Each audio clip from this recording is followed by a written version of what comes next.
Hello, good morning, good afternoon, good night, wherever you are in the world.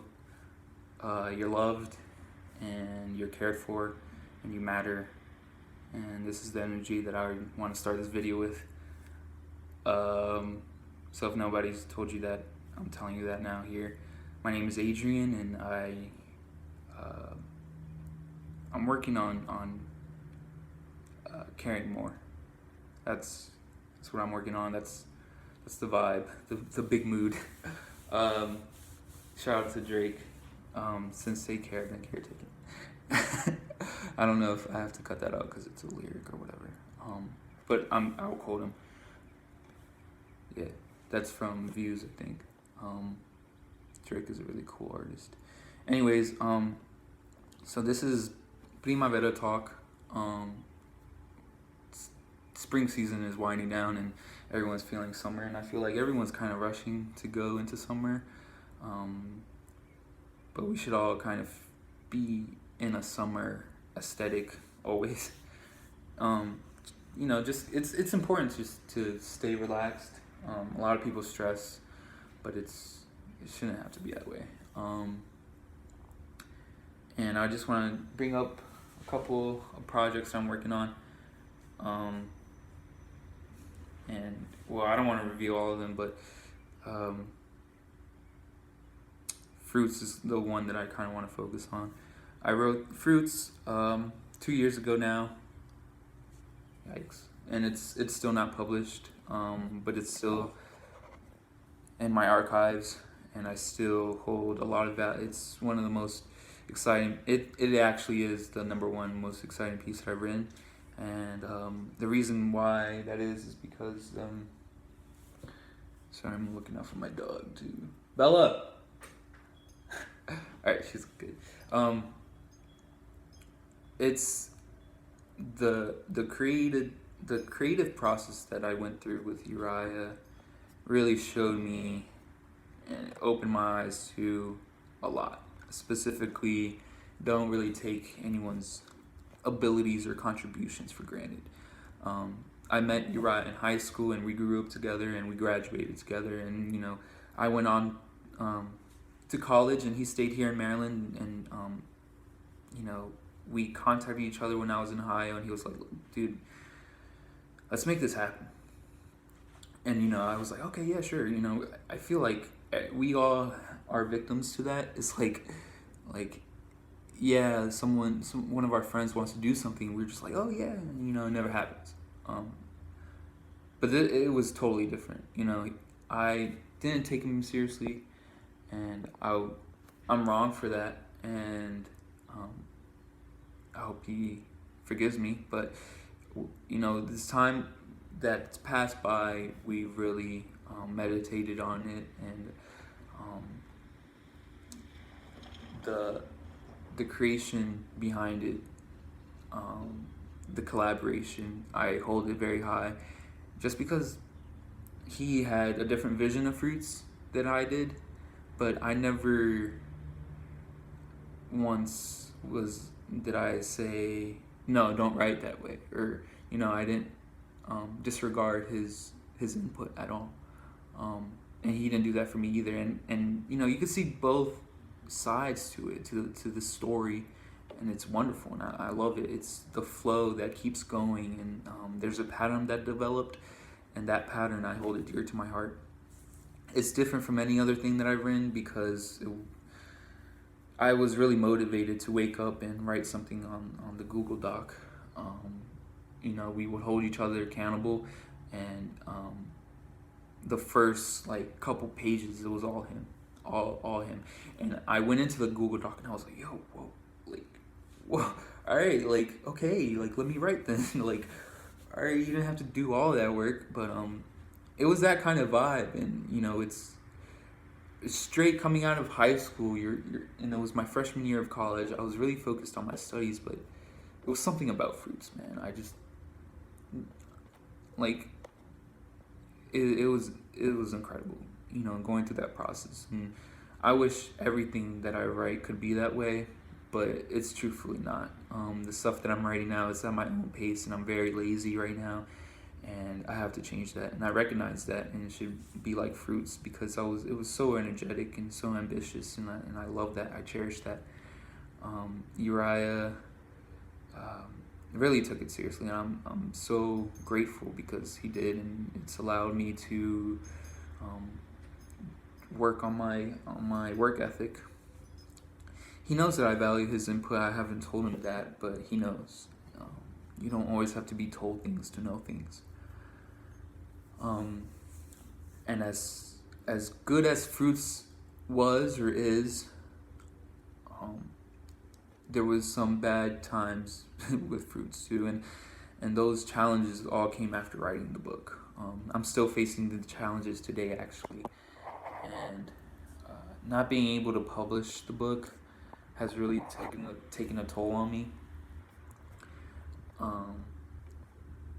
And I realize that self-publishing is really difficult to do. This career is very difficult, but it's not impossible, and that's why I keep striving to do what I do, because I'm passionate about it. Sometimes we forget about that passion, we get carried away with social media and other people's perceptions on things, but we have to hold true to what we believe in and what we're passionate about and what we love. And that's what writing is to me. And essentially the challenge helps me. And that's true with anything, with writing, with, what you're called to do. There will always be an obstacle, and I'm here to tell you that you can just keep pushing through that.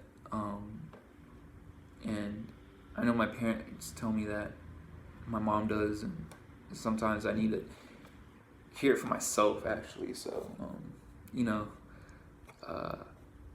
challenges really don't exist. I mean, we overhype the challenges, and they catch us, in the act, and we fall down, and it's so heartbreaking that we're like that. But that's in our human nature, to grieve and to mourn. But that's not life forever. It may seem that way, but that's not true. Every obstacle happens to fulfill the purpose that fruits has, and I'm learning from these challenges and using them as a method to write even more, despite if it's published or not. I'm still passionate about fruits, and it's carried over to let me create more phenomenal things, more majestic things. So I'm not completely ignoring fruits, but I am putting my focus on other things, as well as on other projects.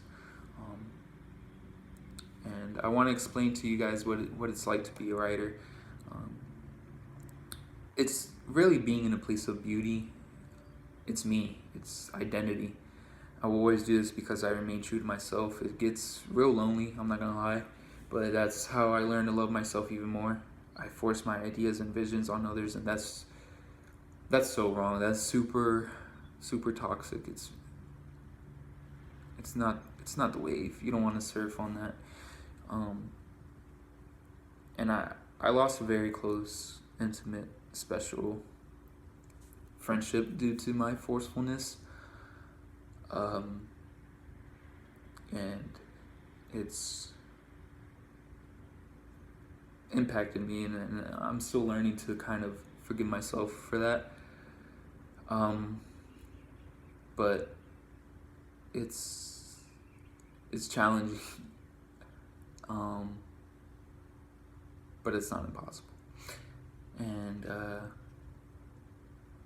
being a writer is, I would say, a blessing and a curse in disguise. The curse is overthinking and not feeling enough. The curse is not being considerate of others' sentiments. I don't have to live with that curse anymore, though, because it cannot bind me to a place I don't want to be in. I'm free to be more considerate and caring and kind. But sometimes writers find comfort in low sunken places with shadows. I don't know why that is, but we turn to it, and we get too comfortable with what it contains, but what it contains is not where we belong. Um, and being a writer is a community thing, but it's also very, like I said, very lonely. Um, and that's kind of the energy that I'm in right now. It's all important um, to be together, and togetherness is really crucial right now. Um, I don't have to live with that curse, like I said, um, and it's not just writers. I feel like it's every human being, because before I'm a writer, I'm just an individual, and it's important to retreat, though, you know, back to the place where you do belong. Writing is more than my solace; it's my everything. It's my belonging. Um, so that I would describe being as a writer as being in a place where you belong. Um, and I don't have any kind of regret or resentment from writing anything. Um, I make sure to not feel those things, because everything happens to serve a purpose. So I gotta be joyous because of this, and not angry or regretful. I could have written Fruits differently. I could have written it more on the path of what Uriah was trying to go for and his destination. Um, but the path that I took led to his led to the same destination and same vision that we had for Fruits, and you know, it all works out in our favor. It's special that Fruits happened, and it's happening. Um, I have this goal to put it out this summer.